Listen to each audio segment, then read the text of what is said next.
नमस्ते दोस्तों। क्या कभी ऐसा हुआ है कि आप किसी बहस में पूरी ताकत से अपनी बात पर अड़े रहे हों, सिर्फ इसलिए क्योंकि आपको हारना मंजूर नहीं था? हम अपनी राय और विचारों को अपनी पहचान बना लेते हैं। पर क्या हो अगर मैं कहूं कि दुनिया के सबसे स्मार्ट लोग वो नहीं हैं जो अपनी बात सही साबित करते हैं, बल्कि वो हैं जो अपनी बात गलत होने पर उसे बदलने की हिम्मत रखते हैं। जी हाँ, आज हम बात कर रहे हैं संगठनात्मक मनोवैज्ञानिक एडम ग्रांट की जबरदस्त किताब think again, the power of knowing what you don't know की। ये किताब हमें सिखाती है कि तेजी से बदलती दुनिया में हमारी सबसे बड़ी ताकत हमारी सोचने की क्षमता यानी इंटेलिजेंस नहीं, बल्कि दोबारा सोचने की क्षमता यानी रीथिंकिंग है। इस किताब का निचोड़ यही है कि कैसे हम अपनी मान्यताओं को बिना किसी डर के चुनौती दें और एक वैज्ञानिक की तरह सोचें, न कि एक उपदेशक या वकील की तरह।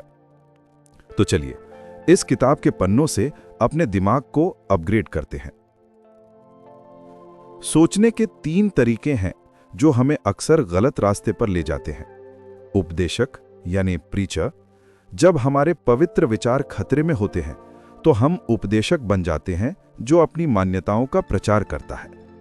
वकील यानी प्रोसिक्यूटर, जब हम किसी और के विचारों में खामी देखते हैं तो हम वकील बन जाते हैं जो सामने वाले की गलती साबित करता है। राजनीतिज्ञ यानी पॉलिटिशियन, जब हम लोगों का समर्थन चाहते हैं तो हम राजनीतिज्ञ बन जाते हैं जो अपनी बात से सबका दिल जीतना चाहता है। ये तीनों रोल हमें सही महसूस कराते हैं पर हमें सही होने से रोकते हैं। एडम ग्रांट कहते हैं, हमें इन तीनों से बाहर निकलकर एक वैज्ञानिक यानी साइंटिस्ट बनना होगा। एक वैज्ञानिक को अपनी परिकल्पना गलत साबित होने पर सबसे ज्यादा खुशी होती है, क्योंकि ये उसे सच के और करीब ले जाती है। दोबारा सोचने की इस कला में महारत हासिल करने के लिए बस 3 चीजें सीखनी हैं। पहला, अपनी पहचान को विचारों से अलग करो। Separate your identity from your opinions. आपकी राय और आपकी पहचान एक नहीं है। अपनी सोच को अपडेट करना अपनी हार मानना नहीं है। जब हम खुद से पूछते हैं कि मैं जो सोच रहा हूं उसके खिलाफ सबसे अच्छा तर्क क्या हो सकता है, तो हम अपनी ही गलतियों को ढूंढने लगते हैं। इसे कहते हैं सेल्फ डाउट यानी आत्मसंदेह। ये खराब नहीं, ये हमारी सोच का इंजन है जो हमें आगे बढ़ाता है। दूसरा, विरोधियों को दोस्त बनाओ। Embrace productive conflict. अगर कोई आपसे सहमत नहीं है तो उसे अपना दुश्मन मत मानो। जब कोई आपके विचार को चुनौती देता है तो वो आपको सही करने की कोशिश नहीं कर रहे, बल्कि आपकी सोच को तेज कर रहे हैं। बहस का मकसद जीतना नहीं, बल्कि एक साथ सच्चाई ढूंढना होना चाहिए। मुश्किल बातचीत में क्यों पूछने के बजाय कैसे पूछो। उदाहरण के लिए, आप ऐसा क्यों मानते हैं की जगह पूछो कि आपको कैसे लगा कि ये योजना काम करेगी। ये दूसरे व्यक्ति को रक्षात्मक होने के बजाय आपको समझाने के लिए प्रेरित करता है। तीसरा, अपनी अनसर्टेनिटी को स्वीकार करो।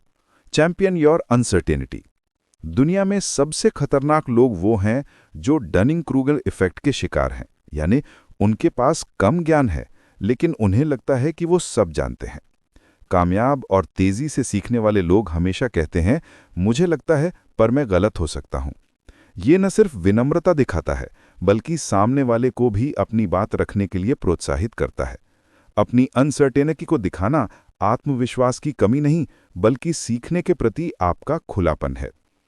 तो दोस्तों, अगली बार जब आप किसी बात पर अटक जाएं, तो आगे बढ़ने के बजाय पीछे हटकर दोबारा सोचने का साहस दिखाएं।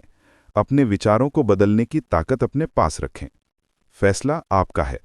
अपनी पुरानी सोच को पकड़कर बैठना है या नई सच्चाई को गले लगाकर लगातार विकसित होना है।